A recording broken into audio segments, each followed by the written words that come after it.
Olá, eu sou Paulo Abrão, professor da disciplina de Infectologia da Unifesp. Nós vamos falar sobre epidemiologia, prevenção e diagnóstico da infecção pelo HIV.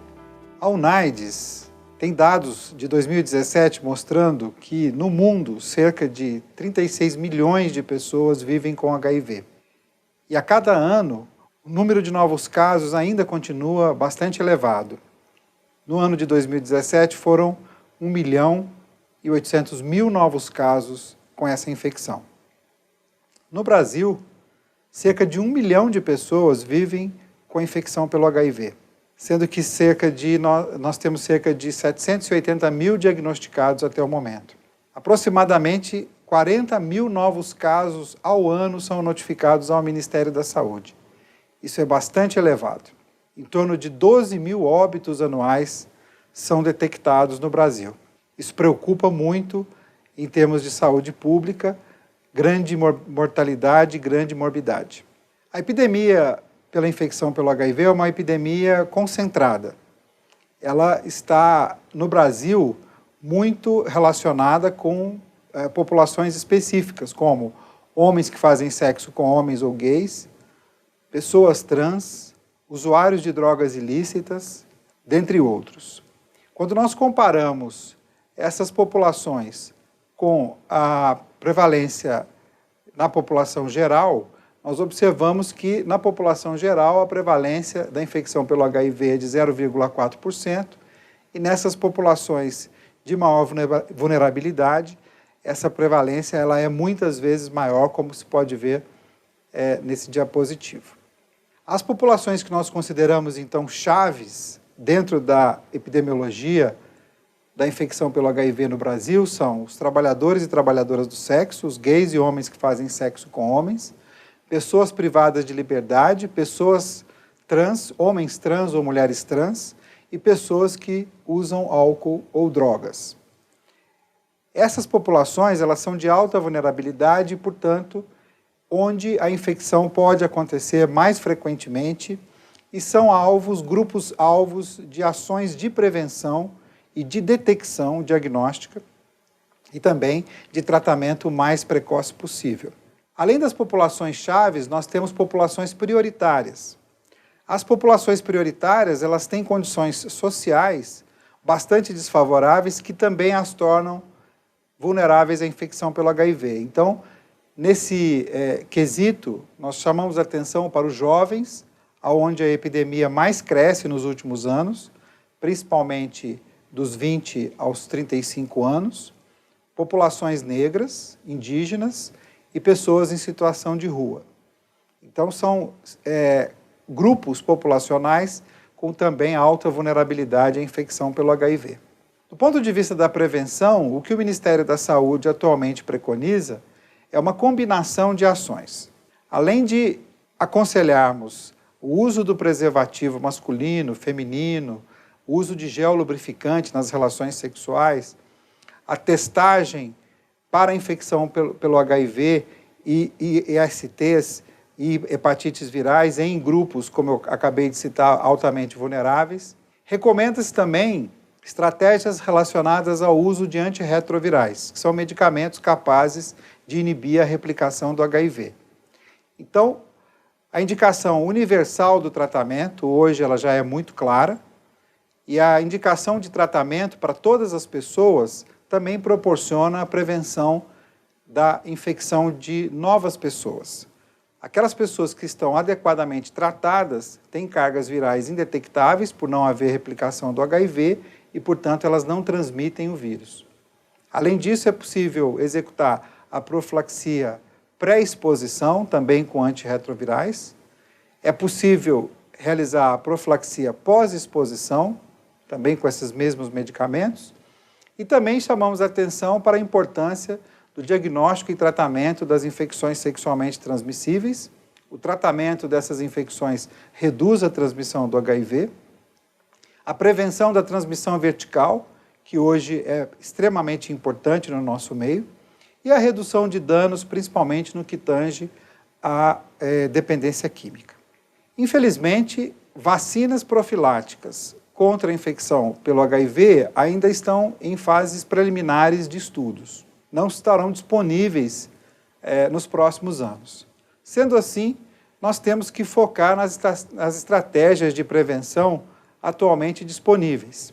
Gostaria de enfocar particularmente 3 estratégias com a utilização dos antirretrovirais. A primeira é a profilaxia pré-exposição, que é realizada com 2 antirretrovirais associados em uma mesma pílula, o tenofovir e a entricitabina, e é indicada para pessoas de alta vulnerabilidade, dentro das populações que eu já anteriormente citei. Por exemplo, homens que fazem sexo com homens ou gays, pessoas trans, casais sorodiferentes ou trabalhadores do sexo. Essas pessoas de alto risco podem passar por uma avaliação protocolar, que já é definida pelo Ministério da Saúde, e são acompanhados com a administração da medicação, que reduz a chance de infecção pelo HIV em até 98% dos casos, como detectado nos estudos publicados. Outra estratégia preventiva também muito importante é a profilaxia pós-exposição.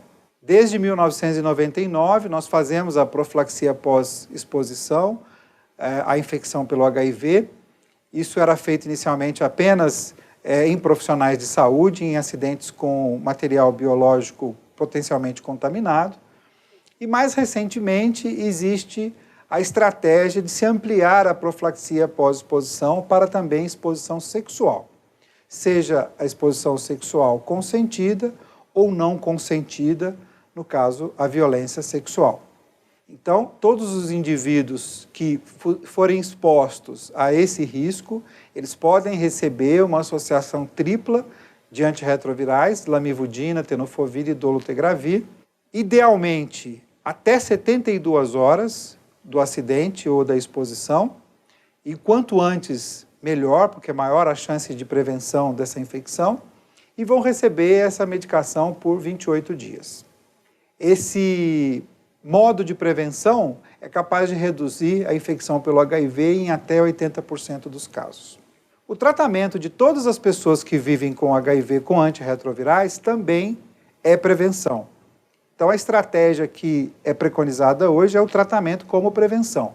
A utilização dos medicamentos antirretrovirais, além de possibilitar a melhora clínica individual desse paciente, a melhora de saúde individual desse paciente, ela tem também uma influência coletiva na não disseminação da infecção pelo HIV. As pessoas que usam a medicação ficam sem replicação, com carga viral indetectável e deixam de transmitir a doença.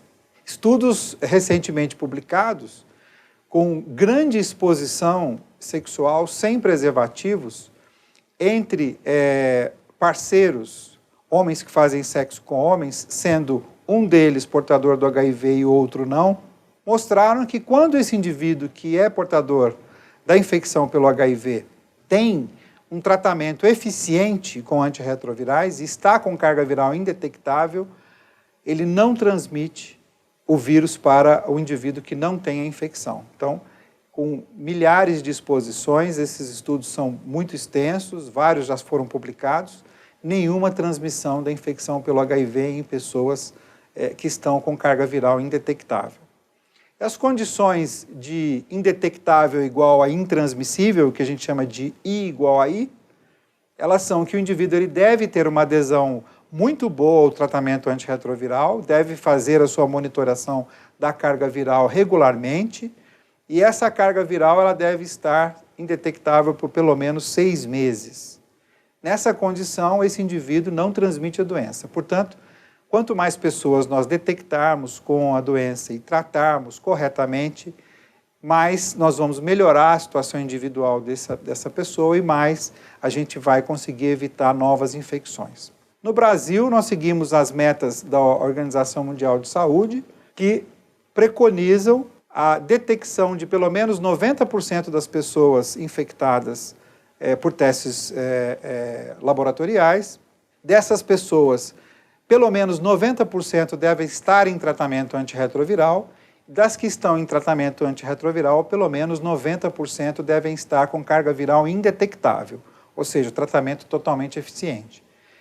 E vocês podem ver por esses dados recentes do Ministério da Saúde que dos indivíduos no Brasil diagnosticados, né, cerca de 78% deles estão em tratamento antirretroviral e desses 93% estão indetectáveis.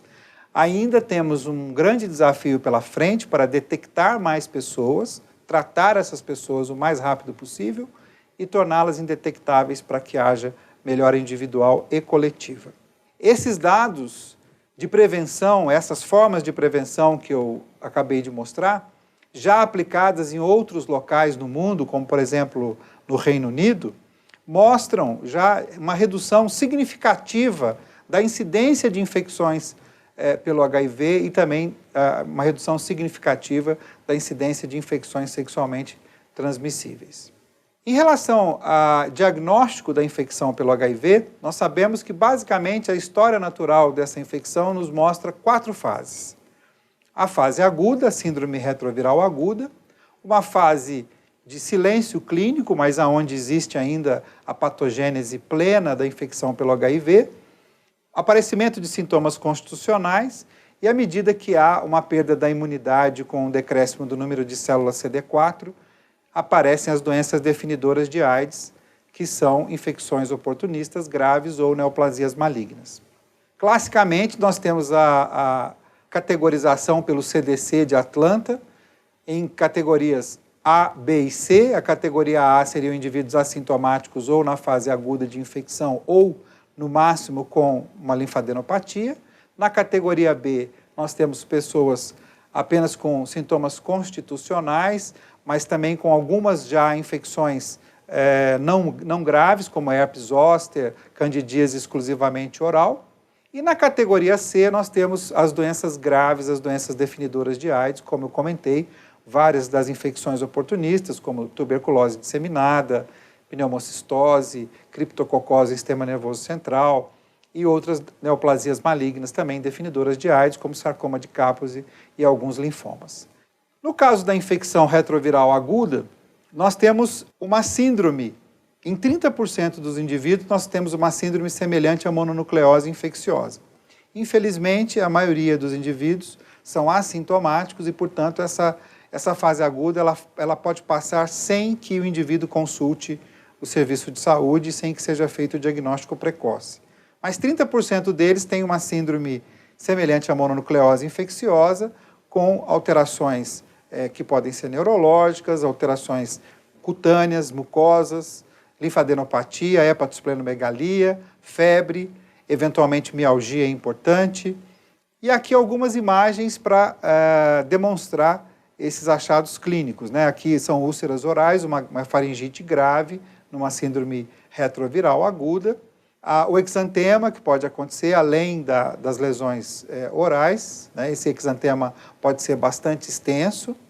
E a linfadenopatia, que acontece nessa síndrome retroviral aguda. O diagnóstico laboratorial da infecção pelo HIV, basicamente, ele é feito por 2 técnicas. A detecção por biologia molecular do RNA do HIV e a detecção de anticorpos por técnicas de sorologia. Após a infecção pelo HIV, por 10 dias, nós não temos nenhuma dessas provas que habitualmente são utilizadas na prática clínica detectáveis. Então, é um período chamado período de eclipse. A partir do 10º dia, é possível já detectar o HIV-RNA por técnicas de biologia molecular. Então, na fase aguda, o exame mais adequado, mais precoce para fazer o diagnóstico laboratorial é a carga viral, a detecção do RNA do HIV. Por volta do 15º dia, aparecem os primeiros anticorpos.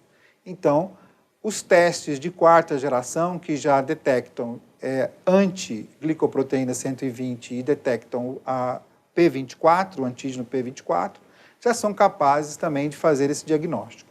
E depois, na fase crônica, os testes sorológicos eles já estarão positivos. Portanto, na fase aguda, a priorização é para os testes de biologia molecular, detecção do RNA do HIV, e na fase crônica, a priorização seria o teste sorológico inicial, Naturalmente, deve haver sempre o confirmatório e ambas as técnicas vão ser solicitadas. Existe hoje já a utilização dos testes rápidos, que podem dar resultados em 15 a 20 minutos. Podem ser realizados, por exemplo, com uma amostra de sangue capilar da polpa digital. Esses testes são muito úteis em ambientes hospitalares, em campanhas, em situações onde se quer aumentar a detecção. E já existe, inclusive, disponível para aquisição nos serviços de saúde do SUS, o autoteste. O indivíduo ele pode levar para casa esse teste e ele faz, então, através das orientações que são colocadas na bula do teste, a coleta da gota do sangue capilar da polpa digital e ele mesmo pode fazer o seu teste e, se houver a positivação, ele deve procurar o serviço de saúde para ser aconselhado e tratado. Como mensagens para guardar, eu gostaria de reforçar que a infecção pelo HIV/AIDS é um importante problema de saúde pública no Brasil. Nós temos que aumentar a prevenção, o diagnóstico dos casos e expandir o tratamento da doença, principalmente em populações chaves e prioritárias. Existem múltiplas possibilidades de prevenção. A prevenção ela deve ser combinada no sentido de combinar ações de prevenção e também no sentido de combinar com o usuário qual é a melhor forma de prevenção para aquele indivíduo, para aquela individualidade. Com isso, nós temos a profilaxia pré-exposição, pós-exposição, o tratamento universal, a utilização de preservativos, imunizações, dentre outros. A suspeição clínica, a detecção do HIV-RNA e a sorologia, quando realizados adequadamente, aumentam muito a suspeição diagnóstica. Muito obrigado.